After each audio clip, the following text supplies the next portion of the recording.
ภิธรรมัฏฐาจตุธาปรมัตถาโต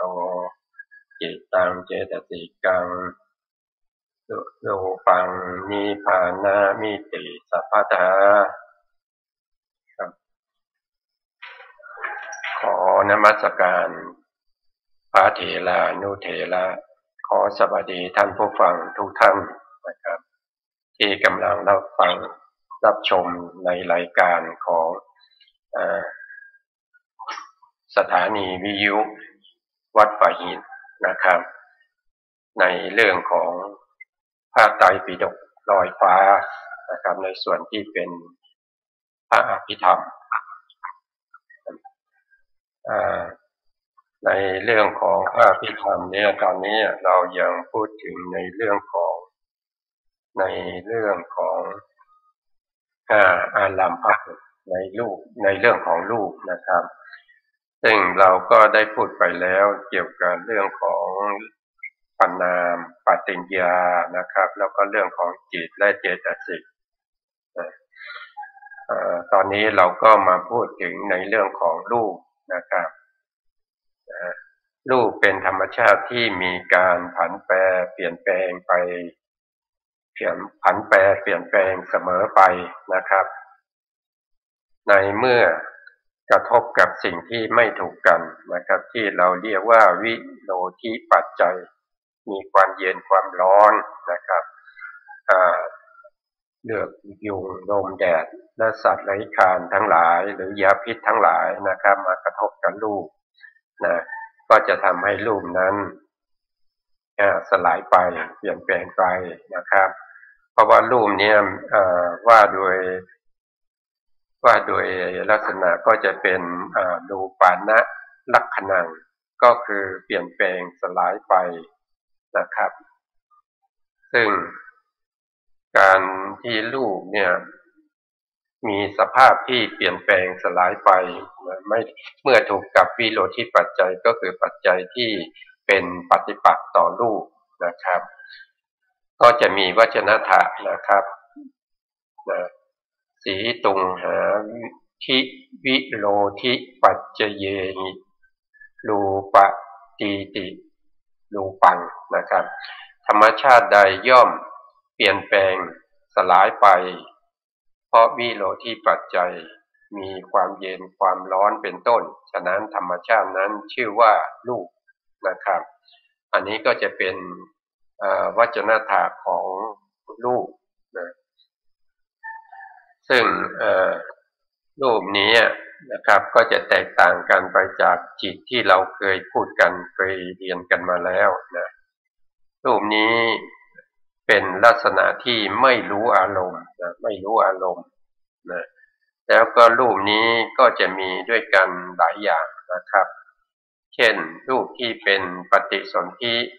เป็นรูปที่เป็นปฏิสนธิกัมมัชรูปเขาเรียกว่าเป็นกัมมัชรูปนะครับแล้วก็มีอุตุชรูปนะครับจิตตชรูปนะครับแล้วก็จะมี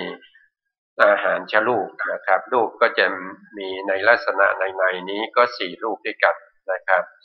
แล้วรูปที่เราได้เรารู้นะครับเราเข้าใจ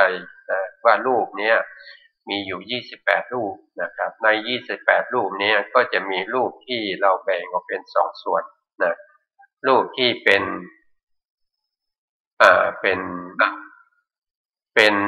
เขาเรียกว่าเป็นมหาพุทธรูปนะมหาพุทธรูปก็จะมีอยู่4นะครับแล้วก็รูปที่เป็นรูปที่อาศัยมหาพุทธรูปเกิดขึ้นเนี่ยก็จะมีอยู่ด้วยกัน24นะครับหรือบางทีเราก็จะเรียกว่ารูปที่เป็นปรมัตถ์รูปที่เป็นนิพพานรูปนะครับโทษทีนะรูปที่เป็นนิพพานรูปเนี่ยก็จะมี18ในรูปที่เป็นนิพพานรูป18เนี่ยก็เป็นรูปที่มีสภาวะของตัวเองนะครับส่วนรูปที่เหลือ10นั้นนะเป็นลักษณะอาการของนิพพานรูปเราจึงเรียกว่าเป็นอนิพพานรูปนะครับแล้วรูปนี้ถ้าว่าโดยสัมปยุตเนี่ยเขาไม่ได้เป็นสัมปยุตนะเขาเป็นวิปยุตกับนามนะครับซึ่งคำว่าสัมปยุตเนี่ยเราก็ได้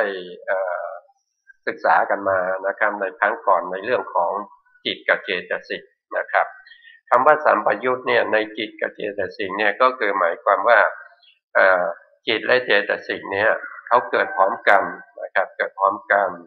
อาศัยวัตถุเดียวกันเกิดขึ้นนะครับแล้วก็รู้อารมณ์เดียวกันแล้วก็ดับไปพร้อมกันนะอย่างนี้สี่อย่างนี้นะครับระหว่างจิตและเจตสิกนะครับก็จะเรียกว่าเป็นสัมปยุตนะครับแต่รูปเนี่ยโดยในประวัติการเนี่ยไม่มีรูปไหนที่เราเรียกว่าเกิดพร้อมกับอาจจะเกิดพร้อมกับจิตนะครับยกเว้นจิตตชรูปนะเกิดพร้อมกับจิตแล้วก็อาศัยวัตถุเดียวกันกับจิตเกิดเนี่ยไม่มีนะครับแล้วก็รู้อารมณ์อย่างเดียวกับจิตเนี่ยก็ไม่มีนะครับแล้วก็ดับไปพร้อมกับจิตก็ไม่มีนะครับเพราะฉะนั้นรูปกับนามเนี่ยก็คือตัวจิตเนี่ยก็จะเป็นวิปยุตกันนะครับก็เป็นวิปยุตกันนะครับซึ่งรูปที่เราพูดถึงเมื่อกี้ว่าปฏิสนธิการนะครับในปฏิสนธิการนะครับอย่างมนุษย์เราเนี่ยนะก็จะมีรูปที่เกิดพร้อมกับจิตนะครับเราก็เรียกว่ามีอยู่3รูปนะครับที่เกิดตรงที่ปฏิสนธิการพร้อมกับจิตที่เกิดขึ้นเจตสิกที่เกิดขึ้นนะครับรูป3รูปนั้นเราก็จะเรียกว่าเป็นภาวะทัสสะกะกะละนะครับภาวะก็คือความเป็นหญิงเป็นชายนะครับคำว่าทัสสะเนี่ยแปลว่าสิบนะครับกะลามเนี่ยก็คือเป็นกลุ่มเป็นก้อนนะครับก็คือภาวะทัสสะกะกะลาก็คือรูปที่เป็นสภาวะความเป็นหญิงหรือเป็นชายนะครับ10รูปนะครับที่เกิดมาเป็นกลุ่มเป็นก้อนเกิดพร้อมกับปฏิสนธิจิตนะครับอันนี้ส่วนหนึ่งมีอยู่10รูปนะครับเรียกว่าภาวะทัสสะกะกะลานะครับแล้วก็รูปในส่วนที่2เนี่ยก็จะเรียกว่าวัตถุนะครับวัตถุทัสสะกะกะลานะครับวัตถุคืออะไรวัตถุก็คือเป็นรูปหนึ่งนะครับที่อาศัยอยู่ในหาทายวัตถุนะครับแล้วก็มีน้ำหล่อเลี้ยงอยู่นะครับอันนี้ว่าโดยในปฏิสนธิการนะครับแต่ถ้าเป็น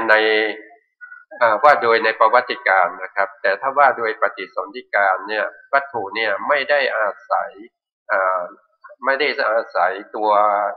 ก้อนเนื้อหัวใจนะครับคือเขาเกิดขึ้นมาก่อนนะครับเกิดพร้อมกับปฏิสนธิจิตนะครับแล้วเขาเป็นที่อาศัยเกิดของปฏิสนธิจิตด้วยนะครับแล้วก็เจตสิกในปฏิสนธิการเขาจะเป็นอัญญมัญญะกับจิตและเจตสิกนะครับคือเขาจะ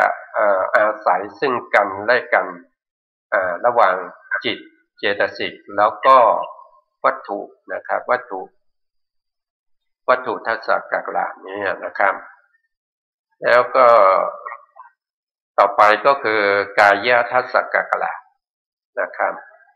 กายทัสสะกะกะละเนี่ยก็เกิดพร้อมกันกับปฏิสนธิจิตเป็นครั้งแรกนะครับกายก็คืออะไรก็คือกายปัสสะนั่นเองนะครับเกิดพร้อมกันก็จะมีรูปที่เกิดพร้อมกันกับปฏิสนธิจิต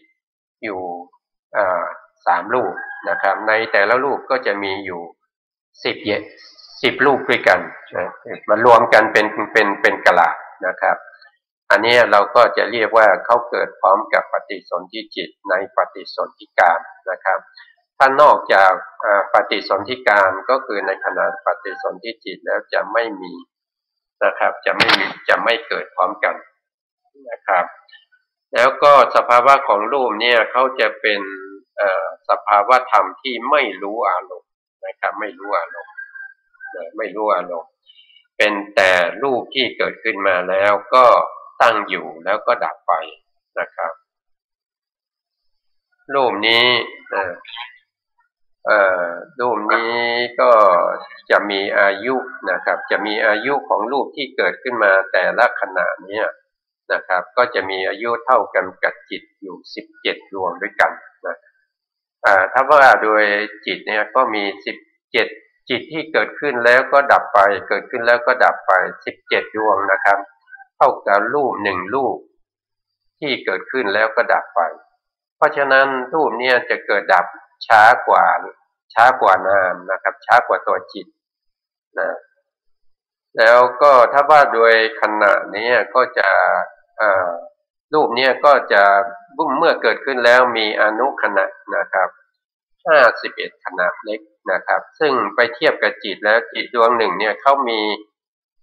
อนุขณะอยู่แค่3ขณะเท่านั้นเองนะครับเพราะฉะนั้นก็มีความแตกต่างกันระหว่างรูปกับนามนะครับเพราะฉะนั้นจึงไม่ได้เป็นสัมปยุตนะเขาเป็นวิปยุตกับนามนะครับแล้วก็รูปนี้จะเกิดขึ้นได้ในภูมิที่มีขันธ์ห้านะครับกับภูมิที่มีขันธ์หนึ่งนะครับขันธ์หนึ่งก็คืออสัญญีสัตว์นะครับอสัญญีสัตว์หรือที่เราเรียกว่าอสัญญาสัตตะอสัญญาสัตตะนะครับส่วนพวกที่อยู่ในปัญจโวการภูมิก็คือในภูมิที่มีขันธ์ห้านะครับก็จะมีหนึ่งก็คือรูปขันธ์นะรูปขันธ์สองก็คือเวทนาขันธ์นะสามก็คือสังขา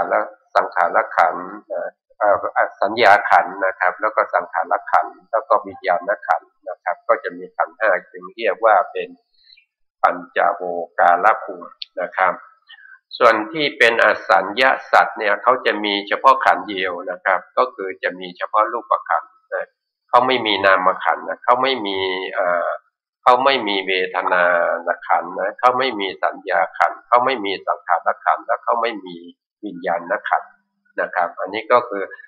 ความแตกต่างของรูปแล้วก็ว่าโดยรูปโดยคร่าวๆนะครับว่าโดยอารัมภบทของในเรื่องของพิธรรมมัทธสังฆะนะครับที่เรากำลังศึกษาอยู่นะครับเพื่อจะเป็นอะไรเป็นประตูนะครับไปสู่พระอภิธรรมปิฎกนะครับต่อไปเราก็จะพูดถึงในเรื่องของนิพพานปรมัตถ์นะครับนิพพานปรมัตถ์นิพพานเนี่ยเป็นสภาวะธรรมที่สงบจากรูปนามขันธ์ห้าสันติลักขณังว่าโดยวจนธาตุเนี่ยนิพพานเนี่ยก็จะมีวจนธาตุอยู่ด้วยกันสามอย่าง3ข้อนะครับหนึ่งก็คือวานาโตนิขันตันตินิพพานังวานะครับวาหรือก็แปลว่าหรือนะครับธรรมชาติใดย่อมพ้นจากตัณหาที่ชื่อว่าวานะอันเป็นเครื่องร้อยลัดพบน้อยพบใหญ่ให้ติดกันอย่างเด็ดขาดฉะนั้นธรรมชาตินั้นชื่อว่านิพพานหรือมีหรือต่อนะครับหรือก็คือวจนธาตุที่สองนะครับก็นิพายันติสัพเพวัตตะทุกขสันตาปะเอตัสสมิเอตัสสมิตินิพพานังวานะครับวัฏทุกข์และความเดือดร้อนต่างๆนะครับย่อมไม่มีในนิพพานฉะนั้นธรรมชาติที่เป็นที่ดับแห่งวัฏฏะนะครับเป็นที่ดับแห่งวัฏฏะแล้วก็เป็นที่ดับแห่งทุกข์นะครับและความเดือดร้อนต่างๆนี้ชื่อว่านิพพานนะครับหรือนะครับนิพพายันติอาริยชนะเอ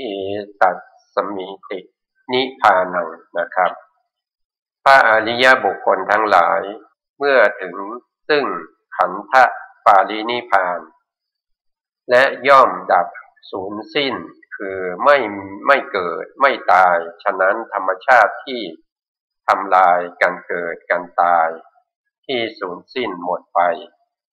ชื่อว่านิพพานนะครับก็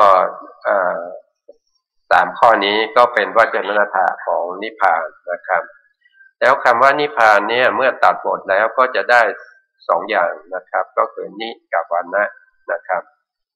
นี่ก็แปลว่าพ้นนะครับหรือออกนะวานะก็คือตัณหานะเมื่อรวมสองบทนี้เข้าด้วยกันก็จะเป็นนิวานะนะครับก็แปลว่าพ้นจากตัณหานะครับหรือออกจากตัณหานะครับอันนี้ก็เป็นเรื่องของนิพพานที่มีในลัมพบทในส่วนที่เป็นพิธรรมมัทธสังคหะนะครับแต่ถ้าว่าโดยนิพพานเนี่ยนิพพานเป็นสภาวะที่เป็นสุขนะสภาวะที่เป็นสุขแล้วนิพพานนี้เป็นสภาวะที่เที่ยงนะนิพพานนี้เป็นสภาวะที่เป็นอนัตตานะครับนิพพานเนี้ยนะครับไม่เกิดไม่ดับนะครับนิพพานมีอยู่แล้วโดยธรรมชาตินี้นิพพานมีอยู่แล้วนะครับแต่เราจะเข้าถึงนิพพานได้หรือไม่เท่านั้นเองนะครับนิพพานมีอยู่โดยปกตินะครับถึงแม้ว่าจะไม่มีพระพุทธศาสนานะครับหรือว่าโลกนี้จะสูญสิ้นนะครับสลายไปนะครับแต่นิพพานนั้นก็ยังมีอยู่นะครับแต่ไม่มีใครที่จะสามารถเข้าถึงนิพพานได้นะครับเมื่อเข้าถึงนิพพานได้บุคคลนั้นก็จะรู้สึกถึงความสุขที่เป็นสันติลักขณังนะครับซึ่งสันติลักขณังนี้ก็คือความสุขที่พ้นไปจากขันธ์ห้าทั้งหลายนะครับคือถ้าเราไปเปรียบเทียบกับขันธ์ห้านะครับว่าความสุขในนิพพานเนี่ยก็เหมือนกับความสุขที่เราได้เห็นสิ่งดีๆนะครับได้ยินสิ่งดีๆนะครับได้กลิ่นที่ดีๆได้รสที่ดีๆหรือว่าได้สัมผัสสิ่งที่ดีๆหรือว่าเรามีความสุขใจอย่างที่เราไม่เคยมีในอย่างนี้ไม่ได้เพราะอย่างสิ่งเหล่านี้เป็นสิ่งที่อาศัยขันธ์ห้าเกิดขึ้นนะครับแต่นิพพานนั้นเขาพ้นจากขันธ์ห้าไปแล้วนะเรียกว่าขันธวิมุตตินะครับเพราะฉะนั้นนิพพานเนี่ยไม่สามารถจะเอาขันธ์ทั้งห้านี้ไปเปรียบเทียบกับนิพพานได้นะครับอันนี้ก็เป็นส่วนของนิพพานที่เราพูดถึงนะครับซึ่งต่อไปเนี่ยเราก็จะลงรายละเอียดนะครับเพราะว่าอารัมภบทในเรื่องของปรมัตถธรรมสี่ก็คงจะมีเท่านี้นะครับก็ไม่ก็ตอนนี้ไม่รู้ว่าพระอาจารย์ด็อกเตอร์นะครับพระครูปริยัติยานุศาสตร์นะครับท่านเข้ามารายการแล้วยังนะครับถ้าท่านเข้ามาก็จะได้ทักทายท่านผู้ฟังแล้วก็จะได้พูดคุยกันนะครับในเรื่องของพระไตรปิฎกนะครับผมนะครับแต่ถ้ายังไม่เข้ามานะครับก็ผมก็จะว่าต่อไปนะครับเพราะว่าเรื่องของพระอภิธรรมเนี่ยถ้าเราจะให้จบเนี่ยมันจะต้องใช้เวลาในการศึกษามากนะครับในการศึกษามากเพื่อทำความเข้าใจให้เกิดสภาวะธรรมขึ้นมาในใจของเรานะครับเพราะว่าสภาวะธรรมนี้เป็นสิ่งที่เกิดขึ้นได้ก็ต้องอาศัยปัญญานะครับเอาอาศัยปัญญาที่เข้าไปรู้ในสภาวะธรรมนะครับสภาวะธรรมบางทีบางท่านก็จะเรียกว่าวิเศษลักษณะนะครับบางท่านก็จะเรียกว่าปรมัตถ์นะครับบางท่านก็จะเรียกว่าสิ่งที่รู้ได้โดยปัจจักเองนะครับปัจจตังนะครับก็คือรู้ได้ด้วยตัวเองนะครับเพราะฉะนั้นการศึกษาให้เกิดความรู้เกิดความเข้าใจในเรื่องของพระอภิธรรมแล้วก็เข้าไปเห็นสภาวะลักษณะของธรรมทั้งหลายเนี่ยเราจะต้องทำความเข้าใจในอรรถกถาก่อนในฎีกาก่อนนะครับเพื่อที่เราจะมีพื้นฐานในการศึกษานะครับเราถึงจะไปเปิดพระไตรปิฎกที่เป็น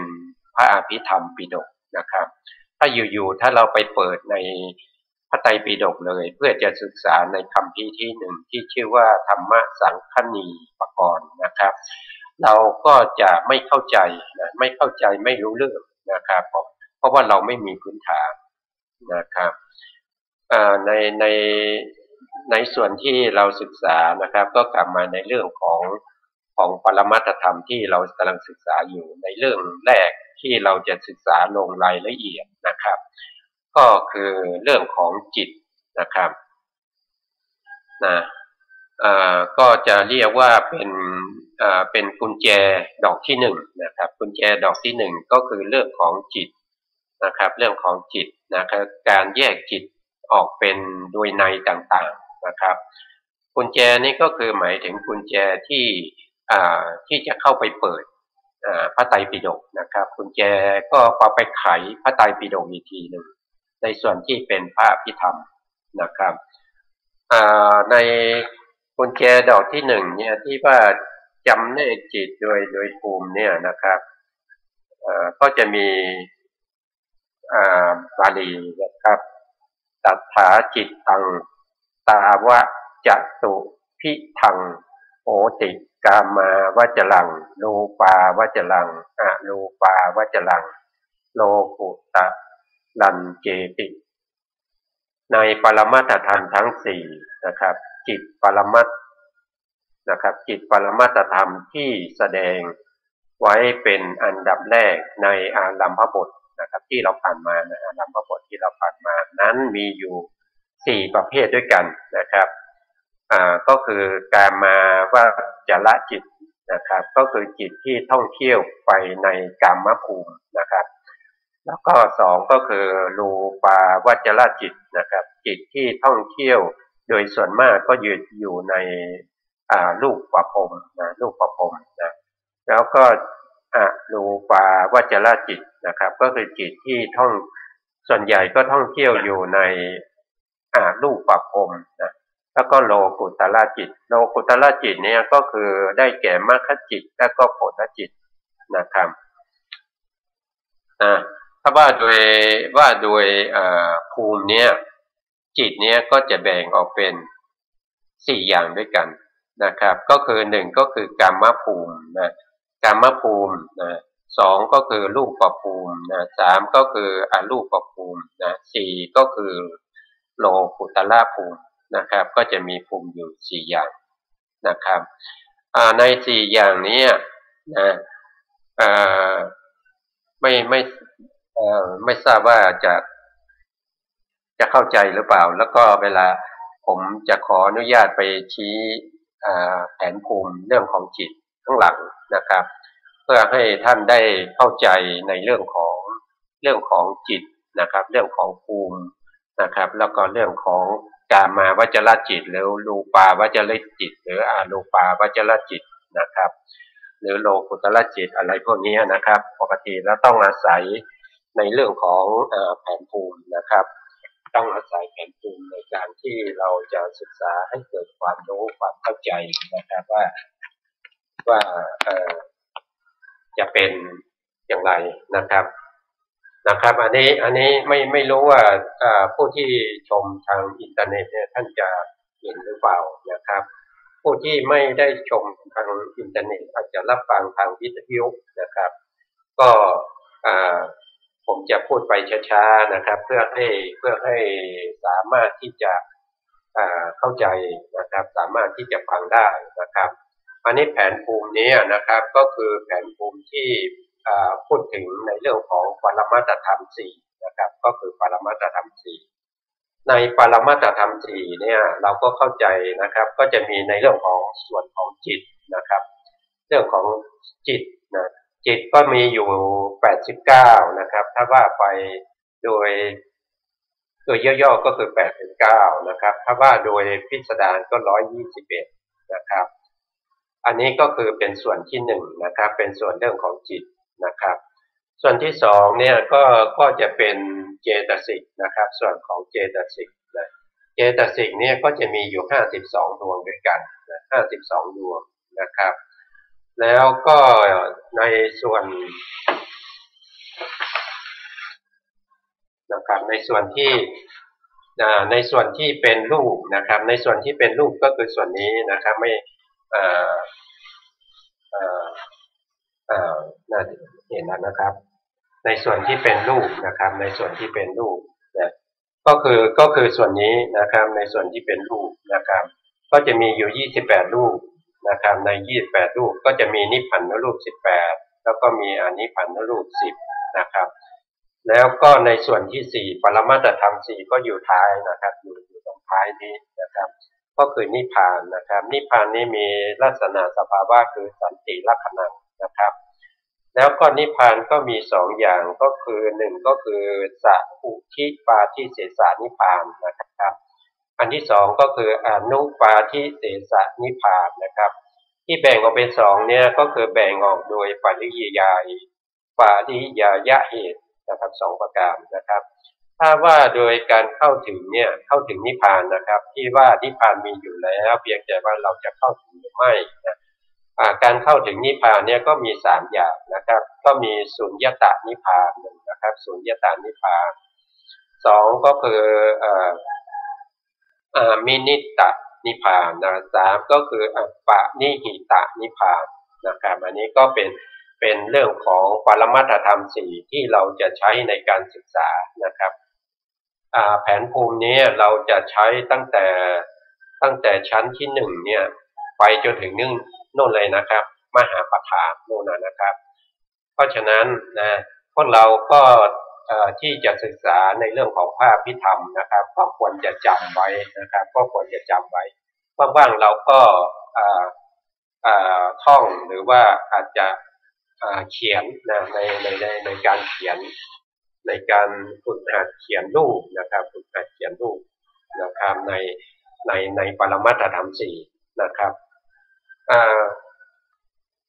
เราจะพูดถึงในเรื่องของจิตก่อนนะครับในรายละเอียดในเรื่องของจิตก่อนนะครับจิตนี้ถ้าแบ่งออกโดยภูมินะครับตามที่พระบาลีที่เก่าบาลีที่กล่าวไว้นะครับว่าจิตเนี่ยมีอยู่89นะครับหรือ121นะถ้าแบ่งโดยภูมิเนี่ยก็จะแบ่งออกเป็น4ภูมินะครับก็คือ1ก็คือกามภูมินะกามภูมิเนี่ยก็คือเริ่มตั้งแต่ข้างบนนะครับลงมานะครับลงมาเรื่อยๆจนมาถึงตรงนี้นะครับจนมาถึงตรงนี้เนี่ยเราก็จะเรียกว่าเป็นกามะจริงๆแล้วก็คือกามจิตนะกามาวจรจิตนะครับ45ดวงนะครับตรงนี้มี45ดวงนะครับนะกามาวจรจิตเนี่ยมี45นะครับแล้วก็ต่อไปก็จะเป็นข้างล่างเรายังไม่พูดถึงนะครับเพราะว่ามันจะได้ไม่ต้องเลื่อนแผนภูมินี้ขึ้นลงนะครับเรามาพูดถึงเฉพาะในเรื่องของกามาวจรจิตก่อนนะครับกามาวจรจิตเนี่ยมีอยู่54ดวงนะครับใน54ดวงเนี่ยก็เป็นพูดง่ายๆก็คือเป็นกามจิตนะครับเป็นจิตที่ท่องเที่ยวอยู่ในกามภูมินะ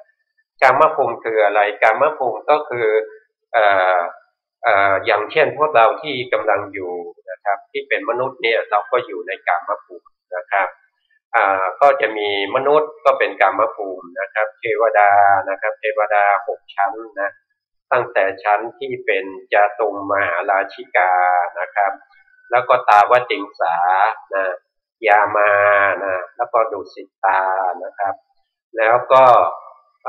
นิมมานรตีนะครับแล้วก็ปาละมิตตวัสวัตตีนะครับอันนี้ก็เป็นเทวดานะครับเป็นชั้นของเทวดาก็มีด้วยกันอยู่6ชั้นนะแล้วก็มนุษย์อีกชั้นหนึ่งนะครับก็รวมกันก็เป็น7ชั้นนะ7ชั้นเนี่ยก็จะมีชื่ออีกชื่อหนึ่งนะครับเราก็จะเรียกว่าเป็นกามสุกติภูมินะครับกามสุกติภูมินะครับมีมนุษย์1แล้วก็มีเทวดาอยู่6นะครับอันนี้เป็นภูมินะครับเป็นภูมิเป็นกามาวจรภูมินะครับกามาวจรภูมิเนี่ยก็นอกจากที่เป็นกามสุกติภูมิ7แล้วก็ยังมีภูมิที่เป็นเขาเรียกว่าทุกขติภูมินะครับหรือเรียกว่าเป็นอบายภูมินะอบายภูมิก็จะมีอยู่4นะครับใน4เนี่ยนะครับก็จะมี1ก็คือเดรัจฉานนะ2ก็คือมีเปรตนะ 3ก็คืออสุรกายนะครับ4ก็คือพวกที่เป็นสัตว์นรกนะครับในกามาวจรจิตหรือว่าในกามาวจรภูมิเนี่ยจิตจิต54เนี่ยก็จะเกิดวนเวียนอยู่ในนี้เป็นส่วนมากนะครับเป็นส่วนมากนะครับจิต54นี้นะครับถ้าเราแยกออกไปอีกนะครับก็จะได้อยู่3ส่วนนะครับส่วนที่1เนี่ยเราก็จะเรียกว่าเป็นอกุศลจิต12นะครับอกุศลจิต12ก็คือ12ดวงนี้นะครับเป็นอกุศลจิต12นะครับที่เป็นสีแดงๆเนี่ยนะครับเป็นอกุศลจิต12นะครับแล้วต่อมาเนี่ยก็จะเป็นเขาจะเรียกว่าเป็นอาเหตุกจิตนะครับอาเหตุกจิต18นะครับก็คือที่เป็นสีเขียวๆนะครับกับสีฟ้านี้นะครับอันนี้ก็จะเรียกว่าเป็นอาเหตุกจิต18นะอาเหตุกจิต18นะครับแล้วก็ส่วนที่3ในกามาวจรจิตนี้นะครับก็จะเรียกว่าเป็นกามาวจรโสภณจิต24ครับอันนี้ก็จะเป็นกามาวจรโสภณจิต24นะครับอันนี้ก็มี24ดวงนะครับที่เป็นเราปกติแล้วก็เรียกง่ายๆก็เป็นโสภณจิตเป็นโสภณหรือกามาโสภณจิตนะครับ24นะครับอันนี้ก็เป็นรายละเอียดของกามาวจรจิต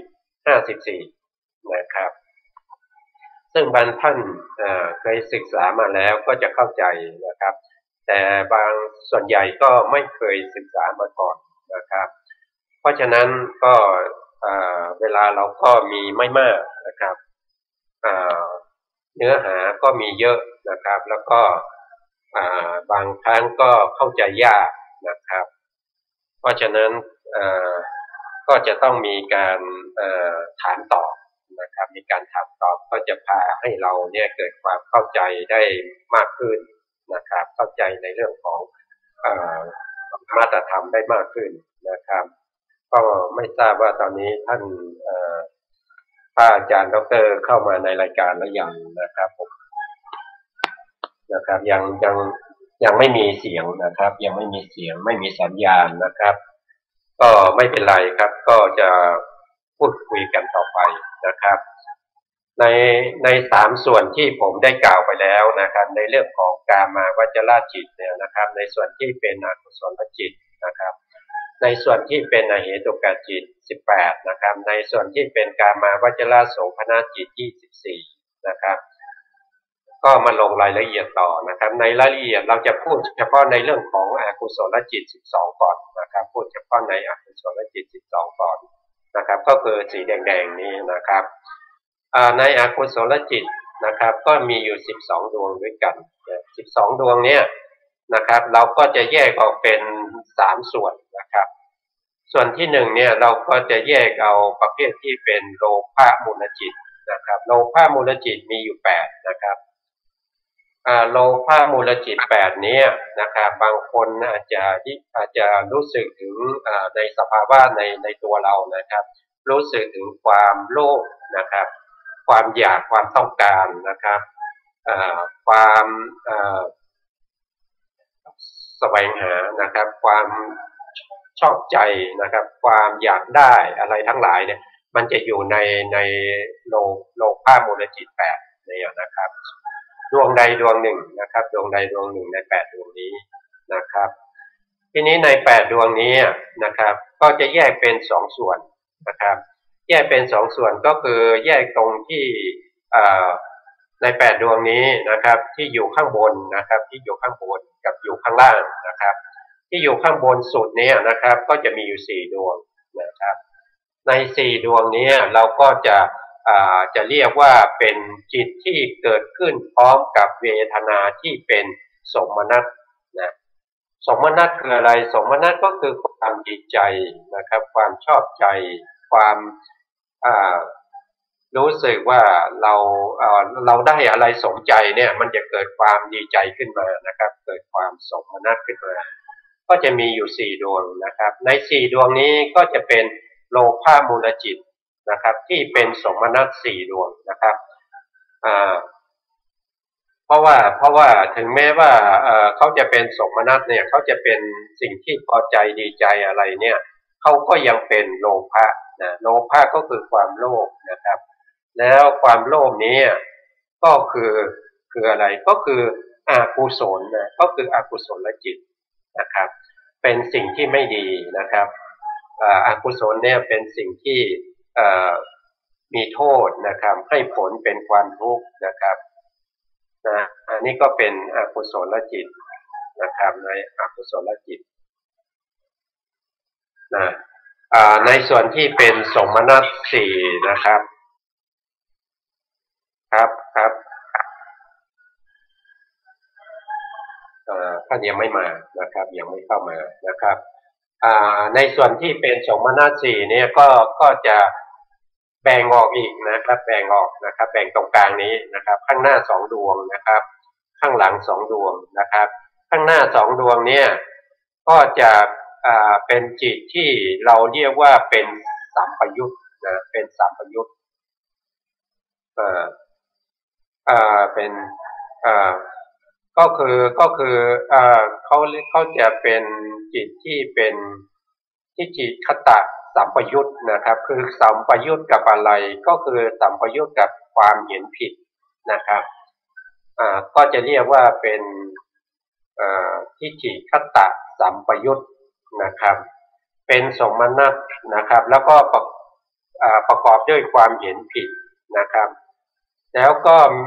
ดวงที่หนึ่งเนี่ยนะดวงที่หนึ่งเนี่ยยังเป็นอสังขาริกังนะอสังขาริกังนะครับอสังขาริกังก็คืออะไรก็คือจิตที่เกิดขึ้นโดยไม่มีการชักชวนนะครับเขาเกิดขึ้นมาเองนะครับนั่นก็แสดงว่าจิตนี้มีกำลังมากนะครับที่สามารถเกิดขึ้นเองโดยไม่มีการชักชวนนะการชักชวนเนี่ยก็จะมีสองอย่างนะในส่วนที่เป็นการชักชวนโดยตัวเองนะครับหรือว่าเป็นการชักชวนโดยบุคคลอื่นนะครับนะดวงที่หนึ่งนะครับเป็นสมนัตแล้วก็เป็นทิฏฐิคตาสัมปยุตนะแล้วก็เป็นอสังขาริกังนะครับถ้า19เนี่ยก็คือหมายถึงตัวเจตสิกที่มาประกอบ19ดวงนะครับจิตดวงนี้เกิดขึ้นก็จะมีเจตสิกประกอบกันได้สูงสุด19ดวงนะครับนะเพราะฉะนั้นถ้าเราจะจำให้ง่ายๆนะครับเราก็จำอยู่3อย่างนะครับในตอนต้นนี้ก็คือจำเวทนาที่เป็นสมนัตนะครับเป็นเวทนาที่เป็นสมนัตนะครับแล้วก็จำในเรื่องของสัมปยุตนะครับก็คือทิฏฐิคตะสัมปยุตนะครับแล้วก็จำในเรื่องของการชักชวนหรือไม่ชักชวนนะครับ